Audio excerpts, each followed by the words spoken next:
নরম নরম ইডলি কিভাবে বাড়িতে বানিয়েছি সেটারই রেসিপি আজকে তোমাদের দেখাবো।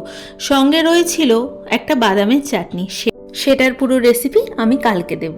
নিয়েছি চায়ের কাপের 1 কাপের মতো সুজি, আর সেই কাপ মেপে হাফ কাপ দই, অল্প একটু নুন দিয়ে আর হাফ কাপ পরিমাণে জল দিয়ে ভালো মতো ব্যাটারটা তৈরি করেছি। জল কিন্তু একবারে একদম দেবে না, অল্প অল্প করে ব্যাটারটা বানাবে, একদম পাতলা করবে না। এরকম যখন ঘনত্ব আসবে তখন ঢাকা দিয়ে রেখে দেবে 30 মিনিটের জন্য। ঢাকাটা খুলে দিয়ে দেবে হাফ চামচের মতো বেকিং পাউডার, আবার একটু মিশিয়ে দেবে। ইডলি স্ট্যান্ডটা ভালো মতো সাদা তেল দিয়ে ব্রাশ করে নিলাম। যেহেতু আমি একদম মাইক্রো ওভেনেই করছি, তাই মাইক্রো ওভেনের একটা বোলের মধ্যে নিয়ে নিয়েছি জল, তার উপরে ইডলি স্ট্যান্ডটা বসিয়ে 4 মিনিটের জন্য মাইক্রোওয়েভ করে নিলাম।